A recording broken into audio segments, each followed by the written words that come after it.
Artemis II, humanity's grand return to the moon. Imagine sitting inside a small capsule, no bigger than a large car, hurtling through the absolute darkness of space, 252,000 miles away from home. No going back for another few days. You look out the window and you see the entire Earth. This tiny, glowing marble, hanging in black nothingness. And then, right in front of you, is the moon. Enormous. Scarred. Silent. That's exactly what 4 human beings experienced in April 2026, for the first time in over 50 years. Welcome back to the channel. Today we are talking about one of the most important events in the history of human space exploration, NASA's Artemis II mission, the first crewed lunar flight, since the last humans left the moon in December 1972. This is not science fiction, this happened. It just happened. And if you haven't heard about it, buckle up, because this story is absolutely incredible. Before we get into the mission itself, let's take a step back and ask a simple question. Why is NASA going back to the moon? You might think we already did that. Apollo 11 in 1969, Neil Armstrong. One small step for man. We planted flags, collected rocks, and came home. So why go back? Here's the honest answer. We left too soon and we barely scratched the surface of what the moon has to offer. The moon is not just a rock floating in space, it is a scientific treasure chest, a potential base camp for deeper space exploration, and now, very importantly, a place that may hold water ice near its poles. Water ice means drinking water. Water ice can be split into hydrogen and oxygen, which means rocket fuel. If we can make fuel on the moon, we don't have to carry it all from Earth. That changes everything. Suddenly the moon becomes like a pit stop on a highway, a place where you refuel before heading to Mars. NASA's Artemis program, named after the twin sister of Apollo in Greek mythology, was designed with exactly this vision.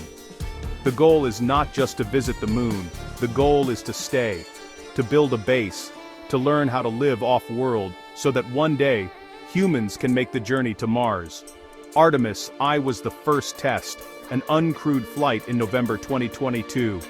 The rocket and spacecraft flew around the moon and came home. No humans aboard. Just a test to make sure everything worked. Domur Artemis Sauer. Sedustan Mauer Story. Anrutsauer. Almostauer was the next step. The first time humans would ride the new rocket and spacecraft into deep space. And that's exactly what we're going to talk about today. Section 2. The vehicle, space launch system, and Orion. Now, to understand the mission, you first need to understand the machines that made it possible. NASA built 2 incredible new pieces of hardware for Artemis, the Space Launch System, or SLS, and the Orion spacecraft. Let's start with SLS. This is the rocket. And it is absolutely massive. The SLS is the most powerful rocket NASA has ever built. Even more powerful than the legendary Saturn V that took Apollo astronauts to the moon. It stands about 322 feet tall. That's taller than the Statue of Liberty. When it launches, it produces 8.8 million pounds of thrust. To put that in perspective, a commercial airplane produces about 50,000 to 70,000 pounds of thrust. The SLS is in a completely different league. What makes SLS special is its ability to send very heavy payloads, like the Orion spacecraft carrying 4 astronauts, directly toward the moon in a single launch. No assembly in orbit required. Just one giant push, and you're on your way. Then there's Orion, the spacecraft that the crew actually rides in. Orion is the module the astronauts live in during the journey. It's roughly 16.5 feet wide, about the size of a large walk-in closet, and it has to house 4 people for 10 days. It includes life support systems, navigation, computers, communication equipment, and enough food and water for the journey. Orion is designed specifically for deep space travel. It can withstand the intense radiation environment beyond Earth's protective magnetic field, and it has a heat shield powerful enough to protect the crew when they slam back into Earth's atmosphere at tremendous speed. For Artemis II, the crew named their Orion capsule Integrity, a fitting name for a mission that was fundamentally about testing, honesty, and laying a solid foundation for the future. Now let's talk about the 4 people who strapped into Integrity and rode it around the moon. Commander Reid Wiseman is from Baltimore, Maryland. He is a former U.S. Navy test pilot and a seasoned NASA astronaut who had previously spent 165 days on the International Space Station. As commander, Wiseman was responsible for the overall safety and success of the mission. He sat in the left seat of Orion, the primary control seat, during launch. Though the flight was fully automated, he was ready to take over at any moment if needed. Wiseman is known as a warm, grounded leader with a deep sense of humor, someone who holds a team together through hard moments, and he had plenty of kind words for his crew. After splashdown, he said, with emotion in his voice, "Victor, Christina, and Jeremy, we are bonded forever. No one down here is ever going to know what the four of us just went through, and it was the most special thing that will ever happen in my life." Pilot Victor Glover is from Pomona, California, and is a U.S. Navy captain. He became the first black astronaut to live on the International Space Station for a long-duration mission, spending about 6 months aboard during the SpaceX Crew 1 mission in 2020-2021. On Artemis II, he made history again, becoming the first person of color ever to travel beyond low Earth orbit, venturing farther from home than any person of his background had ever gone. Victor Glover holds multiple master's degrees and has logged over 3,000 flight hours across more than 40 aircraft. When he looked back at Earth from deep space, he spoke beautifully. Trust me. You are special in all of this emptiness. This is a whole bunch of nothing, this thing we call the universe. You have this oasis, this beautiful place that we get to exist together. Mission Specialist Christina Koch is from Jacksonville, North Carolina. She is a physicist and electrical engineer who holds a record for the longest single spaceflight ever by a woman, 328 days in space on the ISS. She also participated in the first ever all-female spacewalk.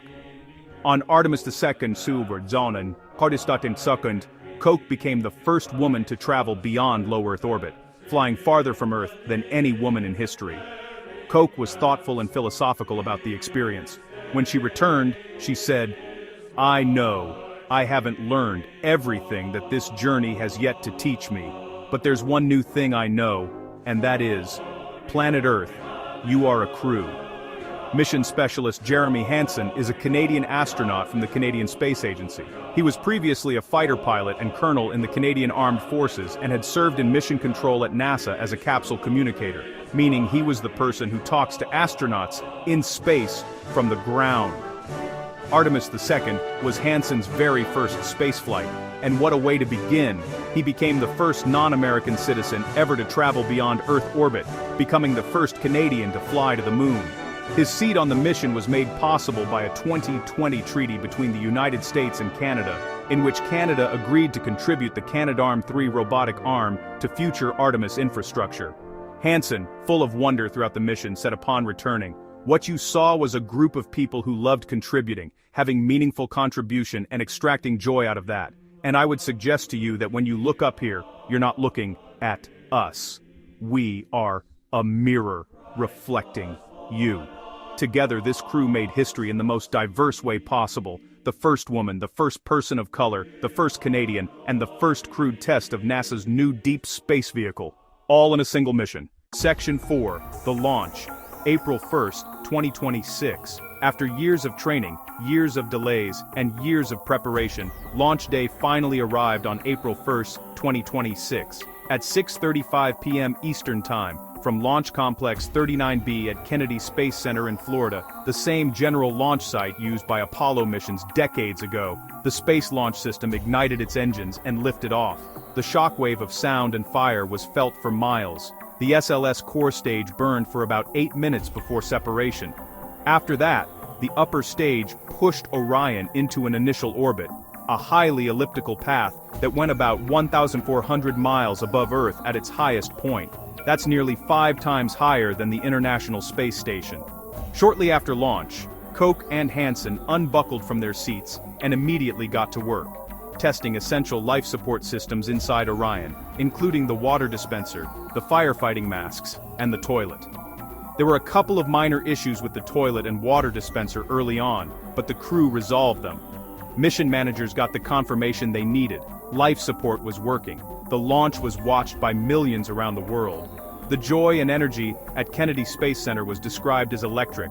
For many who worked on this program for years, engineers, technicians, scientists, program managers, seeing humans ride that rocket for the first time was an overwhelmingly emotional moment. After launch, the crew had work to do. This wasn't a sightseeing trip, it was a test flight, and every system aboard Orion needed to be evaluated and verified. On flight day 2, about 24 hours after launch, mission controllers approved a critical engine burn called the trans-lunar injection burn. A 5-minute 49-second firing of Orion's engines that sent the spacecraft on its path toward the moon. After this burn there was no turning back. The crew were committed to their trajectory. On flight day 4, mission specialists Koch and Hansen took turns manually controlling the spacecraft. Over 41 minutes they tested 2 different thruster control modes, testing how Orion responds to pilot inputs in deep space. This was vital data for engineers who need to understand exactly how the vehicle handles out there, far from Earth. On flight day 5, with the moon growing larger in their windows, the crew tested their Orion Crew Survival System suits. The suits they would wear during launch and re-entry. They also conferred with Mission Control to finalize targets for lunar observation during the upcoming flyby. The excitement was building. They were getting close. Throughout these first 5 days, the crew sent photographs and live video back to Earth, giving the public a stunning window into life aboard a small spacecraft in deep space. Christina Koch was photographed looking out of Orion's window, back at Earth. A haunting, beautiful image of the blue planet suspended in blackness. April 6, 2026, 6 days into the mission, this was the day everyone had been waiting for. Orion entered the moon's sphere of influence, the zone where the moon's gravity becomes the dominant force on the spacecraft. The crew was now closer to the moon than to Earth, in a gravitational sense. At 12:56 p.m. CDT, something extraordinary happened. The 4 Artemis II astronauts traveled 248,655 miles from Earth, surpassing the record for the farthest distance ever traveled by human beings, a record that had stood since the Apollo 13 mission in 1970. The crowd at Mission Control erupted, 56 years of history, overturned in a moment, and they kept going. Orion passed behind the moon, entering a planned communications blackout that lasted about 40 minutes. During this time, the moon physically blocked all radio signals between the spacecraft and Earth. The crew was completely alone, more alone than any human being since the Apollo astronauts. Mission Control could do nothing but wait. When Orion emerged from behind the moon, the Deep Space Network reacquired the signal, and the crew reported back. They were safe, they were doing great, and they had just witnessed something almost no human has ever seen. An Earthrise. Earth rising above the lunar horizon from their perspective, exactly like the iconic photograph taken during Apollo 8. During the flyby, Orion passed within approximately 4,067 miles of the lunar surface, not close enough to land, but close enough for the crew to observe the moon in remarkable detail with their own eyes and through cameras. They observed ancient craters, mountain ridges, vast lava plains, and geological features that scientists had only ever studied remotely. They photographed the Orientale Basin, one of the largest impact craters in the solar system. They observed Hertzsprung crater on the far side of the moon, a nearly 400-mile-wide ancient feature. The crew even suggested provisional names for 2 small unnamed craters they spotted, proposing to name one of them Integrity, after their spacecraft and mission. Then came a moment that sounds almost supernatural. A solar eclipse, seen from behind the moon. As Orion, the moon and the sun aligned perfectly, the crew watched the sun disappear behind the dark lunar disk. The moon appeared large enough to completely block out the sun, creating nearly 54 minutes of totality. The solar corona, the sun's outermost atmosphere, normally hidden by the sun's blazing brightness, glowed around the moon's dark edge like a halo. Stars, normally invisible when photographing the moon, became visible. It was described as one of the most beautiful things the human eye could witness. The crew used this rare opportunity to study the corona scientifically. Observations that could inform our understanding of the sun's outer atmosphere. At their maximum distance from Earth, Orion reached 252,756 miles, shattering the old Apollo 13 record by more than 4,100 miles. This mission also broke another record. It carried the most humans who had ever been in deep space at the same time, 4, surpassing the 3 Apollo 8 astronauts in 1968. After the historic flyby, Orion exited the moon's sphere of influence on April 7 at about 1:25 p.m., 41,000 miles from the lunar surface. The gravitational pull of Earth was now dominant again, The crew was heading home. On flight day 7, the crew made a special connection. A live audio call with astronauts aboard the International Space Station, Jessica Meir, Jack Hathaway, Chris Williams, and ESA's Sophie Adenauer. Two groups of human beings in space, talking to each other across the void. It was a deeply human moment. On flight day 8, a planned manual control test had to be cancelled so engineers could gather data on a small helium leak detected in the European Service Module, the part of Orion that provides propulsion and power. The leak was small and never threatened mission safety, but NASA engineers needed to understand its behavior to fix it for future missions. This is exactly what a test flight is for, finding the little things before they become big things. On flight day 9, a 9-second trajectory correction refined Orion's return path. The crew spent the day preparing the cabin, stowing equipment, installing their seats, reviewing re-entry procedures. They were 4 people who had gone to the moon and back, preparing to land. They also shared a group hug inside the Orion capsule, captured in a photo that quickly became one of the most shared images in space exploration history. 4 human beings, floating in the void, arms around each other, millions of miles from home. Re-entering Earth's atmosphere is arguably the most dangerous part of any crewed space mission. Orion was coming home at tremendous speed, faster than a bullet, faster than almost anything humanity has ever built. On April 10, 2026, Orion performed a final 8-second engine burn. The last firing of the European Service Module before it was jettisoned. The service module separates before re-entry because it would burn up anyway, and the crew no longer needs it. They now only need the capsule, a small, cone-shaped pod with a heat shield on its base. As Orion fell into the upper atmosphere, the air in front of it compressed and superheated. The outside of the capsule reached temperatures of over 5,000 degrees Fahrenheit. Hotter than the surface of the sun. The heat shield, made of a material called Avicoat, absorbed this energy, protecting the 4 astronauts inside. The capsule hit the atmosphere at more than 30 times the speed of sound, and fell through for 13.5 minutes. During re-entry, there was a planned communications blackout of about 6 minutes as plasma, electrically charged superheated gas, formed around the capsule and blocked all radio signals. Mission control went silent, the world held its breath, then the parachutes deployed. First the small drogue chutes at around 22,000 feet, to slow the descent. Then 3 massive main parachutes at around 6,000 feet, opening like giant flowers above the capsule, cutting the speed dramatically. At 8:07 p.m. EDT on April 10, 2026, the Orion capsule named Integrity splashed down in the Pacific Ocean off the coast of San Diego, California. Mission Control called it a perfect bullseye. A new chapter of the exploration of our celestial neighbor is complete, announced NASA Mission Control. Integrity's astronauts, back on Earth. Recovery teams from the U.S. Navy arrived within minutes. Helicopters circled overhead. Rescue swimmers dove into the water. One by one, the 4 astronauts, Reid Wiseman, Victor Glover, Christina Koch, and Jeremy Hansen, climbed out of the capsule and took their first breaths of fresh Pacific air since April 1st.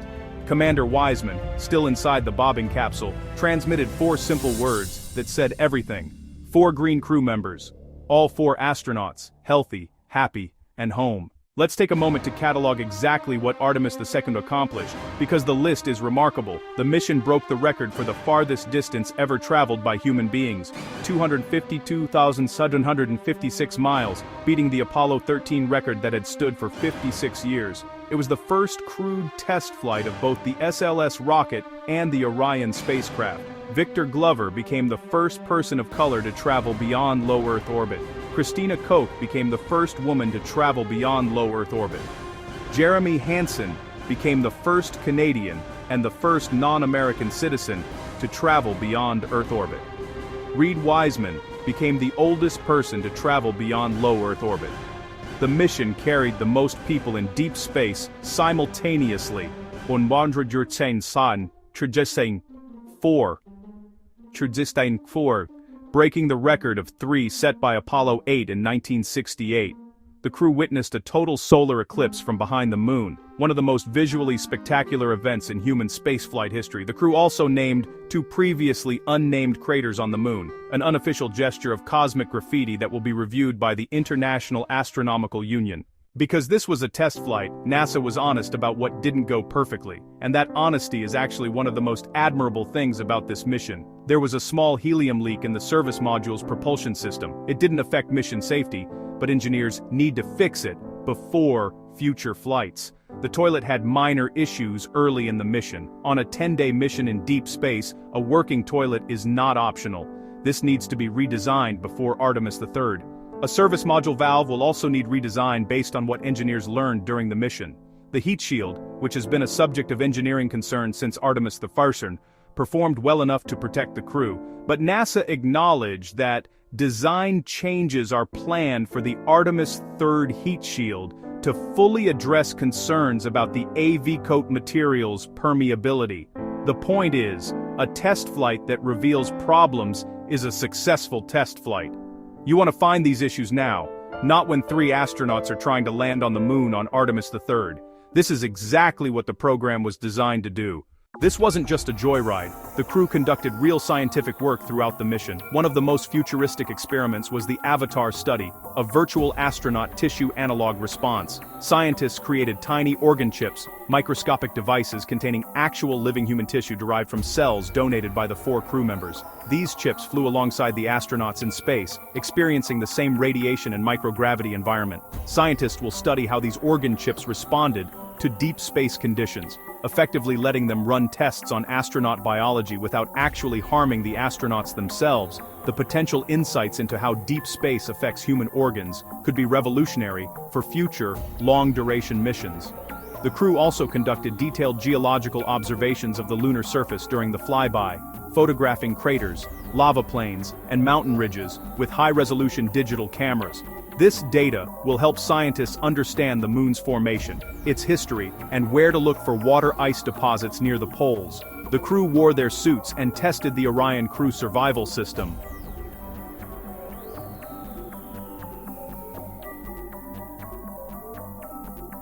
So the emergency pressure suits that protect astronauts if the cabin loses pressure, providing valuable data on comfort and performance in real deep space conditions.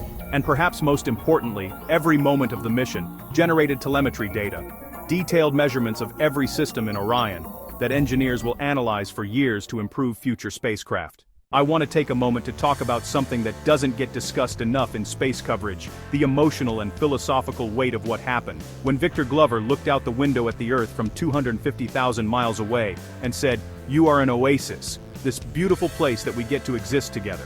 That wasn't a scripted line, that was a human being, physically separated from everything he knew, realizing for the first time what home actually means. When Christina Koch said, "Planet Earth, you are a crew," she wasn't being poetic for the cameras. She had just spent 10 days in a capsule the size of a large closet, completely dependent on 3 other human beings for survival. She understood at a bone-deep level that our survival depends on each other. These perspectives matter. Every generation needs people who go far enough away to see the whole picture, to look back and see Earth not as divided nations or competing interests, but as one tiny fragile oasis in an enormous black void. The Apollo astronauts called this the overview effect, the cognitive shift that happens when you see the Earth from space and suddenly realize how small, how precious, and how connected everything is. Artemis II gave 4 more human beings that perspective, and through live coverage, photographs, and their words, they gave some of that perspective to all of us. Even before the Artemis II crew splashed down, the teams at Kennedy Space Center were already preparing for the next mission. Artemis III is targeted to launch as early as 2027. Unlike Artemis X, which flew around the moon without landing, Artemis III aims to actually put humans back on the lunar surface for the first time since Apollo 17 in December 1972, more than 50 years after the last footprints were left in the lunar dust. Artemis III will use a SpaceX Starship as the lunar lander. A modified version of SpaceX's giant rocket designed to descend from lunar orbit to the surface and return. The Orion spacecraft will rendezvous with the Starship lander in lunar orbit, and 2 astronauts will transfer over and descend to the surface. The planned landing site is near the lunar South Pole, a region that has never been visited by humans, and where permanently shadowed craters are believed to contain deposits of water ice that could be critical for long-term lunar habitation. After Artemis III, NASA's vision includes building a moon base, a permanent or semi-permanent outpost on the lunar surface. This would allow continuous scientific research, test life support, and resource extraction systems needed for Mars, and serve as a staging point for deeper exploration. The ultimate vision, still years away, but now feeling more real than ever, is Mars. A crewed mission to Mars within the lifetime of many people watching this video. That is the horizon that Artemis is aimed at. For 54 years, no human being had ventured beyond Earth's orbit. For 54 years, the moon existed only in memories, history books, and grainy black and white footage. For 54 years, every astronaut, no matter how brave, no matter how far they traveled, stayed within a few hundred miles of Earth. On April 1st, 2026, that era ended. Reid Wiseman, Victor Glover, Christina Koch, and Jeremy Hansen flew farther from home than any human in over half a century. They flew around the moon, witnessed an eclipse no human had ever seen, looked back at Earth from 250,000 miles away, and came home safely on April 10th with the data, the photographs, and the human experience that will shape the next century of space exploration. They were not just 4 astronauts on a test flight. They were the bridge between the world we live in today and the universe we are reaching toward. And as Christina Koch said when she returned, looking out at the crowd, the cameras, the world, planet Earth, you are a crew. Don't forget to like, subscribe, and share this video with someone who loves space, or someone who needs to be reminded how extraordinary human beings can be. Thank you.